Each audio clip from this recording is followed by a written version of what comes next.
The worst thing you can do to the Hyundai Santa Cruz.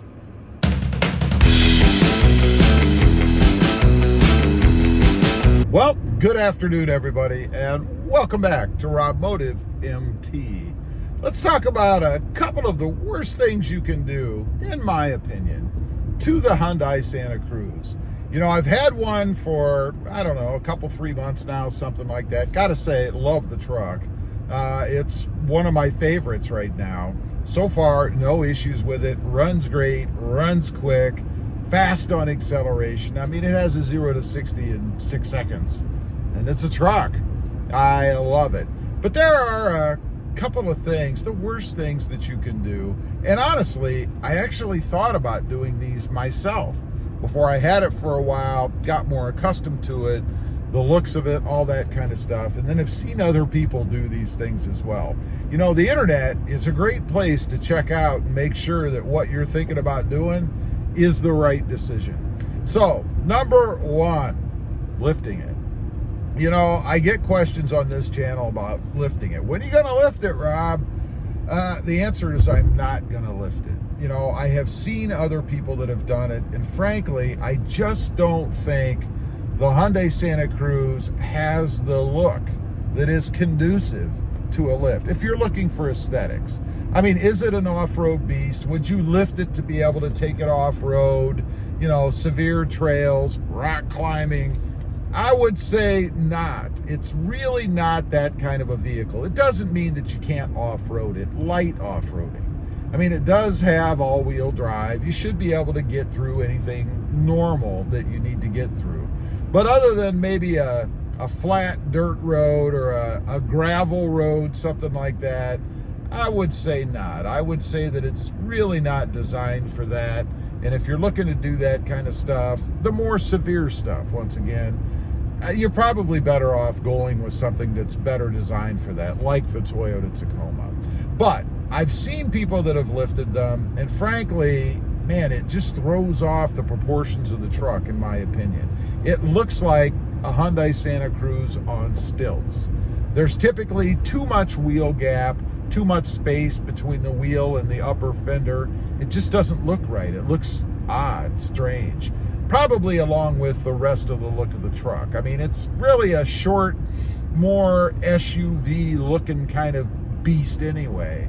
And have you ever seen a lifted SUV? Some of them look good if they're done right, but not many of them. So I would say lifting it, one of the worst things that you can do to the Hyundai Santa Cruz. Next up, bigger wheels and tires, or particularly bigger tires.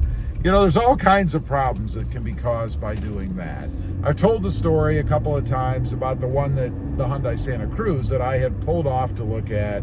They had bigger tires on the truck, more aggressive looking. I mean, they were nice. It looked good on the truck. But the problem is the functionality of it. You know, they had a rub. They were eating into the fender well. I can only imagine how annoying that was when driving the truck itself. You know, that scrape you get when you go over something that dips, they certainly had that. I could tell from the wear inside the fender liner. No good. The feeling that you get in the steering wheel when that happens, you've got to be able to feel that because it's going to bind the tire just a little bit. Not something that I like. The other problem is just the sheer size of them from the front and the back. You know, you're going to rub the fenders, you're going to rub the front, you're going to rub the back, and if you go with any kind of an offset, bring them out a little bit from the fender wells, and I'm talking about the front. You never really have problems in the back, although I could see having some troubles in the back by putting a tire in that's too tall. There's just not enough room in the Hyundai Santa Cruz to go with much of an offset or much of a taller tire. You're gonna have issues. It might look great sitting in the driveway, but it's one of the worst things that you can do from a drivability and a comfort standpoint. I mean, who wants to have a truck that has a fender liner hanging there because they've ripped it off with those more aggressive tires? Now, that's not to say that if you can't go or can't find, which I've had some trouble doing, a more aggressive kind of AT, all-terrain tire, as long as you go with the same size. If you can find the factory size, good luck in that. And if I'm wrong, leave a comment and let me know. If you found something out there that's identical, and I mean this, identical to the factory size in an all-terrain, more aggressive tire like a Falcon Wild Peak, or maybe even a Ridge Grappler or KO2 or something like that, I would be very curious to know where you have found it. But otherwise, no, I just think that's one of the worst things that you can do, and you're going to ruin the experience of having the truck. It's just not set up for that.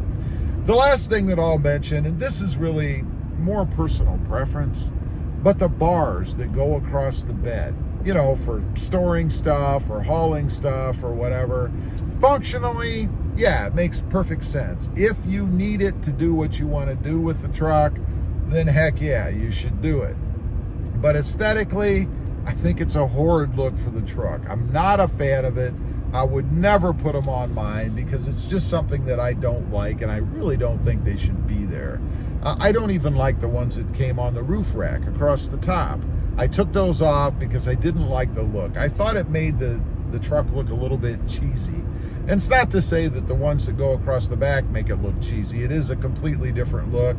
But the ones that were on the top, not really my thing. And I said, this is personal preference, so if you disagree with me, I perfectly understand that. It's kind of like different colors for vehicles, you know. I would never go with a peach or a pink or a lime green or anything like that because I just don't prefer those particular colors.